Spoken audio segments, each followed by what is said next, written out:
Well, I see you couldn't resist the gravitational pull of this video, but it turns out there's actually two kinds of gravitational energy. So let's take a look. Gravity. We all know that the force of gravity is just going to be G and then mm with, I'm going to use D as far as the distance. This is actually the distance between these two objects squared. And then we're going to have F equals G, and then this is the mass of the Earth and the mass of the Sun divided by our orb squared. This is the orbiting radius between these two things. This is the Sun, of course, and the Earth, and that's the orbital distance between them. So you've got two different kinds of gravitational formulas. There's going to be the distance and then the orbital. So let's try to draw this out. We've got the planet here. We're going to call this the sun. Here's the sun, and we're going to call this one the Earth, and it's just going to be spinning around like this around the planets. It's going to be going at a certain velocity, right? Tangential velocity here. And we've already done a whole bunch of calculations on this before. We're technically going to be looking at this gravitational force right here, whereas this is the force of gravity acting as the centripetal force. So it's going to have to be equal to the velocity, tangential velocity. If it's not equal, it might be some sort of an elliptical type of shape. But let's go and draw this. This is the radius. I mean, not the radius, but the distance between them. And I suppose we can say our orb as well, because it's also the radius of orbit. So yeah, it's kind of confusing. There's two kinds of distances. This one's really talking about the attractive force, and so and that's going to be a little bit later. But this one is talking about the orbital force. That's kind of the centripetal force keeping it in orbit. It's a little confusing. This we want to talk about orbital, the orbital side first. Um, well, again, we kind of already know centripetal motion a little bit already, but let's just recap. We would have the centripetal acceleration being equal to vt squared over r orb. And when we plug in F equals ma, it's just going to be vt squared over r orb. That makes sense. And then we can go on to the period over here, 2 pi, and this is r orb divided by tangential velocity. A couple of simple little variables that we can use here, centripetal motion. Let's start to derive some formulas. If we set the centripetal force equal to the gravitational force, this would be ma on this side, and this would be mg on this side, then it would just be the mass of the Earth, and then we can use the tangential velocity squared over the r orb. Okay, that's the small m right there. We are literally just plugging it into here, by the way. So mass of the Earth and vt squared, r orb. And then we've got the force of gravity, which is supposed to be mass of the Earth. And we're going to use this formula. We have this one right here. Okay, so I'm just going to rewrite it so that it's a little bit easier to compare to that one. Okay, just like this, r squared orb. That's the same thing right over here, but it's just rewritten so that the mass of the Earth is out there, and we compare those two, and we've realized that all of a sudden we can cancel these out and then multiply this over, and then it turns out that vt squared is equal to g m, and this is the sun. This would be the bigger one that that's orbiting around. It doesn't have to be the sun, of course, divided by our orb. And that's the velocity squared, so you can square root both sides if you want to get the velocity. And then, of course, on the other side, we do notice that G equals gm sun over r squared orb. All right. So this is kind of interesting. Now, hopefully this is starting to kind of piece together. It's a little bit hard to sort of like, you know, introduce this kind of stuff because it's a bit of a complicated topic. But let's take a look at the kinetic energy as well. So the real reason we want to separate out this stuff in terms of orbital and gravitational attraction is usually because of this whole kinetic energy thing. Because if I say kinetic energy of orbit is equal to 1/2 mv squared, then it turns out that the kinetic energy of the orbit is just going to be equal to 1/2 g m e m sun over r orb, right? Because it's m and then v squared. Shazam! Put those two together, and that's our orbital kinetic energy. But that's the orbiting kinetic energy. That's this direction. That is a little bit different from the kinetic energy in terms of gravitational attraction, the potential energy and the change of potential energy, that movement downward. So it's kind of weird. So we'll have to sort of separate that into a different example. Before we do that, though, let's remind ourselves that if we plug in all these values into the time equation over here, the VT over here, and I plug that in there by squaring both equations, it would turn out that we would get T squared equals 4 pi squared r to the third, and this is orbital, orb divided by gm sun. This is a squared. All right, so T squared is equal to 4 pi squared r to the third orbital, and g m of the sun. This doesn't have to be the sun again. It can be, it's just the bigger planet. This could be the moon and the earth. It could be the earth and the sun. As long as the small mass and the big mass, this is the distance between them. So this now, first we've been looking at this equation right now. We've been using the orbital distance between them and how they've been moving around like this. This is the second equation, really. But now let's take a look at this part of the equation on this side. I'll rewrite the same equation though. So F equals G, and then we've got the smaller m. This is going to be maybe like a ball, or in this case, a rocket actually. And then we've got the mass of the Earth that we're going to be shooting it from. And this is the D max. This is the distance as far away as the rocket gets, the distance, the max distance. All right, and we can also say GMME over, sometimes we might have to calculate the radius of the Earth plus the height that the object goes. So, you just want to sort of make sure you get the right equation here. Let's draw the example. We've got the Earth right here, and we're going to shoot the rocket from planet Earth. It's going to go out here and then come right back down and land. So it would have gotten to a certain maximum height right here. And this is the radius of the Earth. All right, so sometimes you have to add those two together. Sometimes, you just know the distance. So it just depends. And then we're going to be taking a look at how we can calculate work.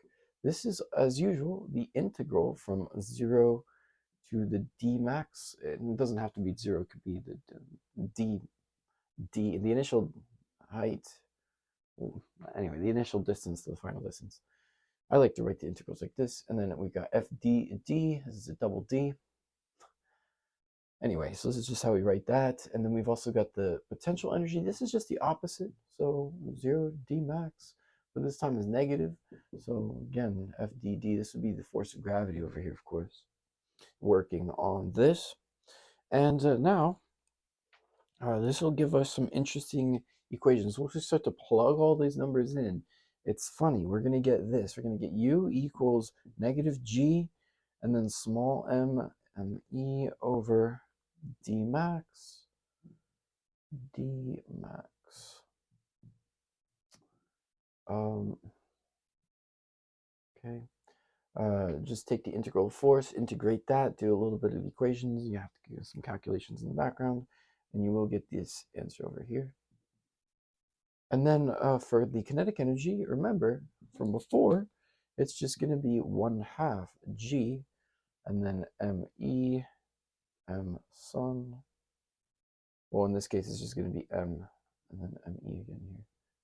We're just kind of changing the variables slightly to make it work properly. It's obviously the same. This is the orbital distance. This is the same distance, right? It's funny because we're kind of like calculating different motions, and yet it's the exact same equation. So that's why it's a little weird, because again, it's the gravitational force that's acting as the centripetal force, and you know, yeah, so it's just kind of weird. So hopefully it kind of makes a little bit of sense. But this orbital kinetic energy that has the same the kinetic energy of orbit around there is going to be the same type of kinetic energy change that it does when it's going up and down. Um, so anyway, the idea is that now we've come to the conclusion that actually the kinetic energy is 1/2 u. Because look, if you compare these two, it's just a half u. Now that seems strange because you'd be thinking normally, okay, but these two are supposed to be equal to each other usually. It's always going to be balanced, right? But it makes sense because if we have kinetic energy being equal to 0, then that means that the object's right here on the planet, but it turns out that it's still got potential energy. And that's why when we have these graphs, I'll go ahead and make this, by the way, W equals the change of potential energy. This is definitely going to hold true, though. So once the potential energy starts changing, that's going to equal to negative work. But again, so here we're going to go and draw this. This is a chart of as the orbital distance, as the height increases, I guess as d max, as d max increases, this is the surface right here. You're going to be starting with a potential energy down here, u being equal to some sort of large negative number. We don't really know what the potential energy is going to be right there, but it starts there with a certain negative amount of potential energy. And it's supposed to be negative, kind of a large negative number, because once you get a certain distance that's so far away, right over here, this is 0. So this is when the potential energy is 0. And that makes sense because there's going to be a certain point where you get so far away from the planet, the gravitational pull is essentially 0. And that's what this is saying. And so at that point, you just escape out of the gravitational pull of the planet, right? You can do that from, like, say, black holes. There's a certain point there where like you don't get affected by the gravitational pull. And so that's when the potential energy is 0. You just needed a certain amount of kinetic energy to get you to that point at 0. And that's why we have this interesting relationship. So U naught plus K, this is the initial kinetic energy that was, let's say you were going to shoot this rocket off with an initial kinetic energy. And then that's going to be equal to the final kinetic and potential. At this point, there's also going to be a final kinetic energy. This will be obviously equal to 0 over here. And that's going to be like a turning point, right, at some point. But we could say some other stuff first. So the total potential energy, or sorry, the total energy of all this is, if it's greater than 0, what that means is that this rocket was shot so far that it escaped the planet and managed to like go off into infinity. We don't know how far that is, but it's essentially unbound. And so this could possibly even go to infinity or something. All right, and then maybe we have the energy being equal to 0. If the energy is equal to 0, when we add just enough kinetic energy to so that it equals the potential energy, or it makes, because remember it's not going to be quite equal. But let's say our potential energy was like, I don't know, negative 100 joules, and then we added 100 kinetic energy to this, then the total energy would be equal to 0. then that means that this would escape the planet. Because that's it. All you need to do is hit 0, and then you've escaped the planet, and the gravitational pull no longer affects you. You just need just enough kinetic energy, and then a little tiny bit more, and then you're good. So that's pretty good. Finally, we might just happen to not be able to hit that point. So just under 0 or less than 0, if you still have some negative amount, let's say you reach, negative 10 joules up here, because, you only got a certain amount of kinetic. You only got 90 joules of kinetic energy. You're at negative 10 joules. You're over here, and then you're going to be turning around at that point. So there's going to be a turning point. And at the turning point, the kinetic energy is going to be equal to 0 joules at that point, right? And so at that point, the total potential energy is going to be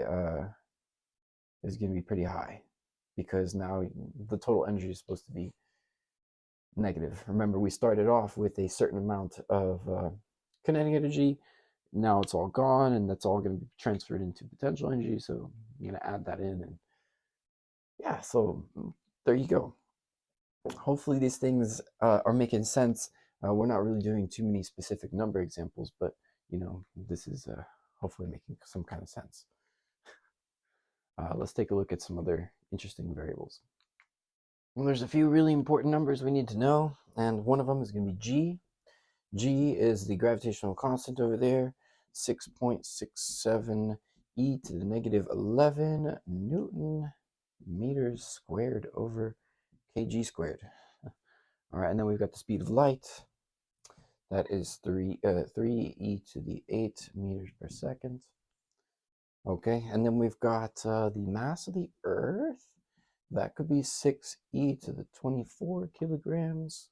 The mass of the Sun, that's just going to be 1.99 e to the 30 kilograms. Mass of the Moon, 7.35 e to the 22 kilograms. And then, of course, they're going to have some radiuses. So I'm going to use capital E for the radius, 6.37 e to the 6 meters. Radius of the Sun is 6.96 e to the 8 meters. And radius of the Moon is 1.74 e to the 6 meters. For the orbital distance, remember that they're sort of orbiting around the planets. Let's say the orbiting distance of the Earth around the Sun, of course, is going to be e, or 1.49 e to the 11th meters. That's, of course, times 10 to positive, I guess. Yeah. And okay, so anyway, we got the next is r. I'll just mention that r is the radius of the planet, and the r orb is the orbit distance. All right, and finally, we also have the orbital radius of the Moon, and that's going to be, of course, around the Earth, 3.84 e to the 8. All right, these are the astronomical values as some astronomical data. Astronomical data that you might need to know. Hopefully this is making sense. All right, this is just a little bit complicated, the gravity, but it's a little bit easier than simple harmonic motion. Again, we kind of have the orbital kinetic energy here, and then the change of potential energy here.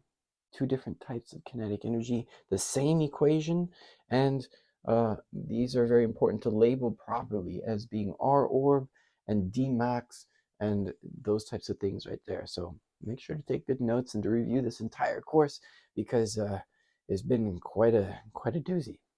But thank you for watching. If you like these videos, make sure to like and subscribe, and that's pretty cool. Happy New Year's!